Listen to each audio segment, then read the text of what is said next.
I'd like this morning as a background to read one of the parables that Jesus told. And then he told a parable. The land of a rich man produced abundantly.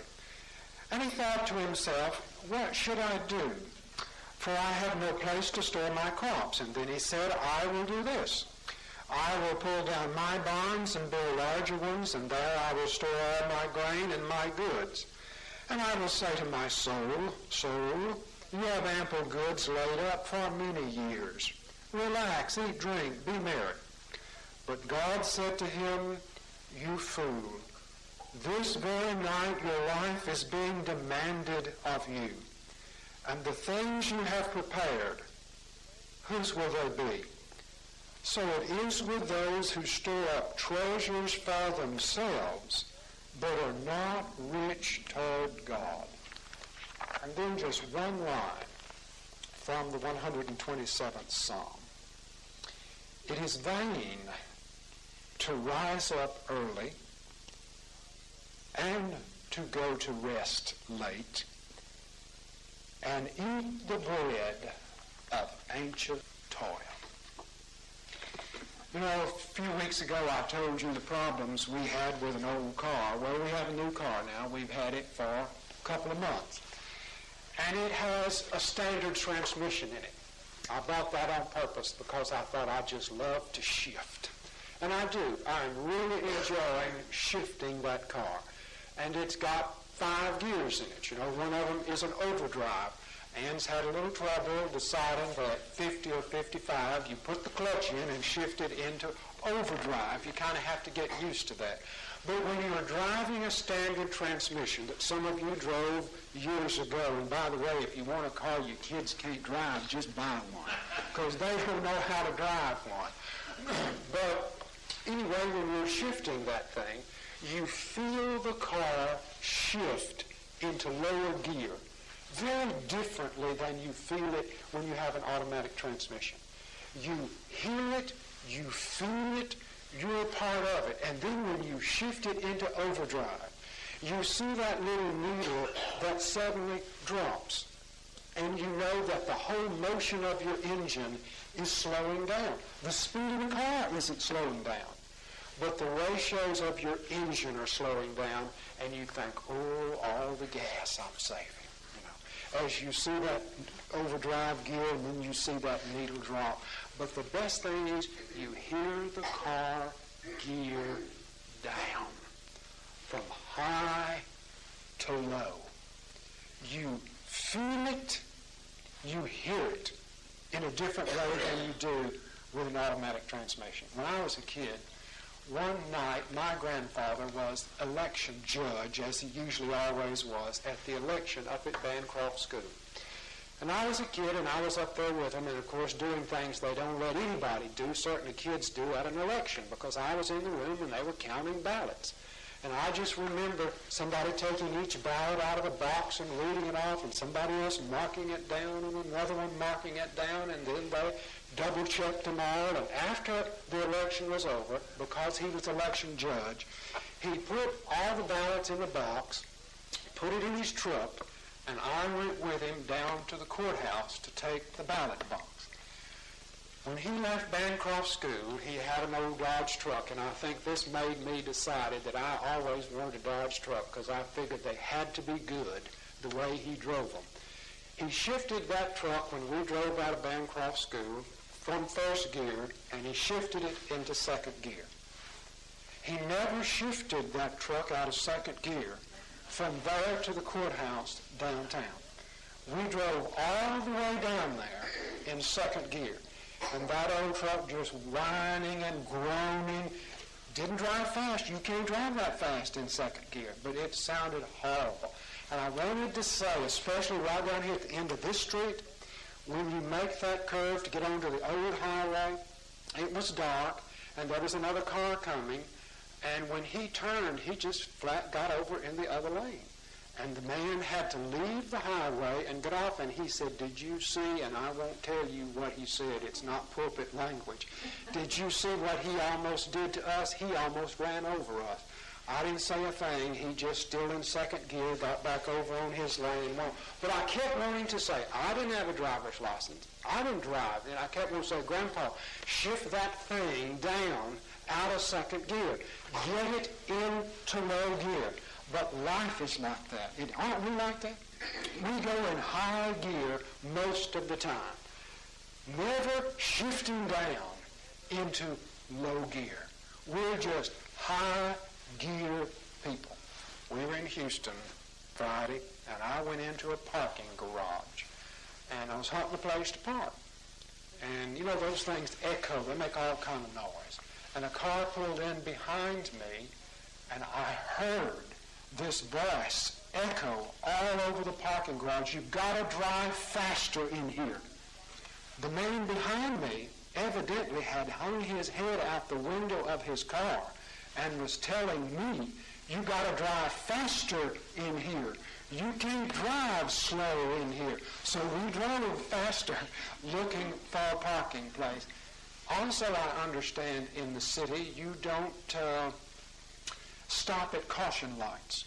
I never have been sure whether you stop or go at a caution light, but usually I try to stop. I don't think that's what you do there. You go through caution lights because I stopped.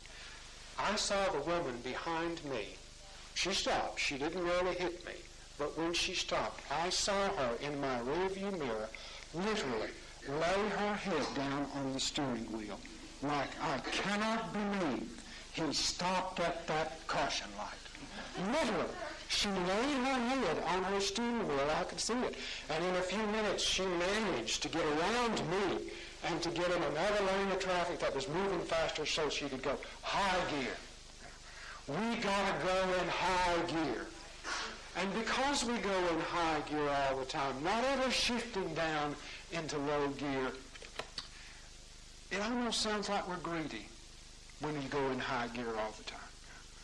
Not only does it sound like we're greedy, we're just exhausted. We don't have time for things in life we ought to have time for, and we don't have time for one another because we're in high gear all the time. Jesus told that story about the farmer that I read you a while ago. High producer, going in high gear all the time, and then he stood back and said, now, look what I got. More and more and more. I've got to have more and more and more. That's the way life is. Let me stay in high gear. And then he says, I don't even know where I'm going to put it. Did you notice how many times in that parable I read the word I? My crops, my barn, what I've got, what I'm going to do. And he finally had so much because he was such a high producer. He said, I'll have to tear it down, build another barn, and put it in there. And Jesus was not impressed with the man who went in high gear all the time, although he was a great producer. Because he said he was rich toward himself, but he was not rich toward God. And he cautions us. Don't go in high gear all the time. More, more, more. And not being rich toward God where it really counts. The preacher said that he went to a monastery up in Kentucky where the monks in that monastery made cheese. And it was very famous cheese, sought after. Everybody wanted it. And the monk was taking him through the monastery, and they were talking about the cheese that they made. And he said to the man, he said, you know, we make cheese to survive, to support ourselves. He said, and everybody wants our cheese, and that's okay. But the object here is not to make cheese.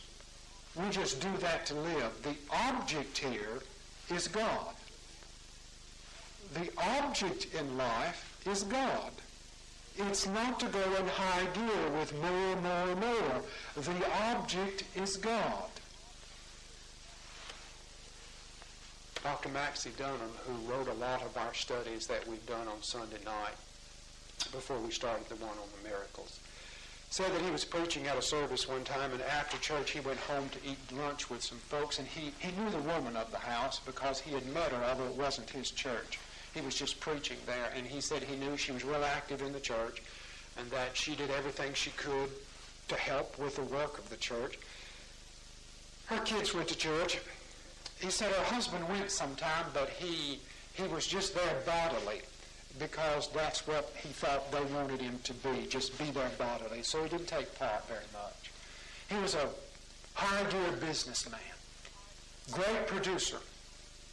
And he said he happened to sit down and talk with the guy a little bit after dinner, and he said they kind of hit it off. And the man told him this was just plunging down. He said, my company has been swallowed up by another company. The good life is about to go, and I don't know how I'm going to handle it. And they talked. And he said, this man went in high gear all the time, constantly. He didn't know any other way. And after dinner, he said they kept in contact a little bit, and they talked.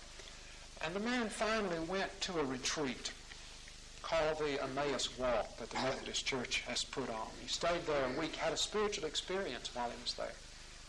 Came back home and started handling his problems and his life and his family and going to church with a different mood and a different attitude. He shifted into lower gears. It's a good thing he did. His son told him one day that he needed to talk to him and his mother. And he sat down with them and told them that he was a homosexual. And he had to tell them. He wanted them to know. The father sat there a few minutes and he said, son, there is sitting with us now the three of us. But I have just asked a fourth one to sit with us. The Spirit of God. He will give us the guidance and the help and the strength we need together in the days that lie ahead. And I want you to know that whatever you do or are, you are my son, and I love you.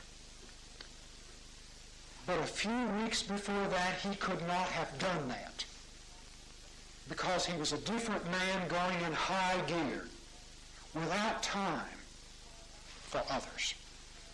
Only because he had had an experience that shifted him into a lower gear did he now have the time and understanding. Do you hear what the psalmist said? Hey, it's vain to get up early and go to bed late. I like that. Don't you? Kind of like that? Hey, it's vain. You don't have to get up early and go to bed late and rush around eating the bread of anxious toil. Slow down. Take time. Get into a lower gear. St. Teresa was sitting in a chapel one day praying, and she looked up at the altar, and she saw the cloth was crooked. And when I read this sounds like something I'd do, I think. And she said, oh, the cloth is crooked on the table. I've got to go straighten it. And she started to get up from her kneeling position and go straighten it. And she said, wait a minute. I can straighten it after a while. This I need to do right now. And then she heard workmen on the roof changing the slates. And she started to move again and say, I'm going to go tell them to quit that right now. They shouldn't do that right now. And then she said, no, wait a minute. It'll keep. I need to do this first. Then I'll talk to the workmen. You see, the secret of gearing down from high to low gear is really not rest, though. It's worship. It's practicing the presence of God in our lives.